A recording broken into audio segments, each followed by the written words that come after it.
What does the profitability look like for our new grain bin investment?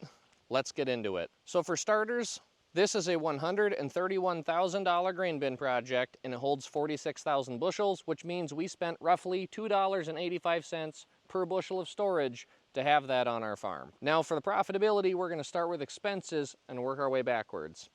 The biggest expense with this bin is the actual bin itself.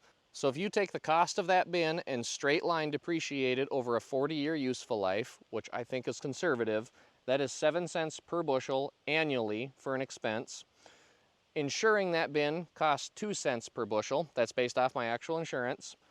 I estimate half a cent per bushel of electricity cost to run the fans and motors, and 1 cent per bushel for miscellaneous repairs in this bin. Then we have to factor the cost to fill the bin.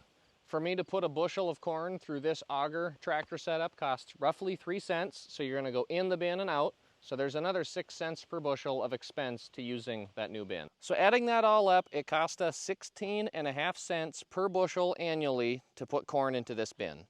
Now that we have expenses covered, we're going to shift gears and talk revenue. Estimating increases in additional revenue due to grain storage can be challenging, so we're going to use a simple example.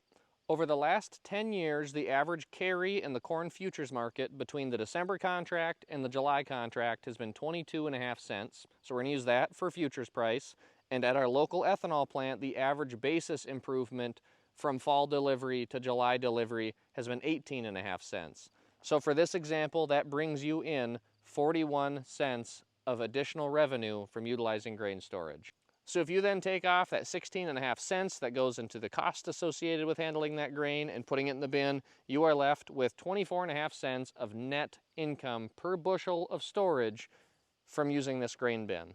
That means that this bin will bring us in another $11,270 annually using this projection, which is an 8.6% return on investment, and that this bin will pay for itself in a little less than 12 growing seasons. Now, I would argue I think there's other intrinsic values to grain storage that this equation does not capture. First would be harvestability. I can pick corn whenever I want, and I can haul it home, and it can be whatever hour of the day, so it speeds up my harvest efficiency. And also, I dry my own grain, and by utilizing a grain dryer paired with grain storage, I believe I also pick up additional income on that side of things too. That's not captured in this equation.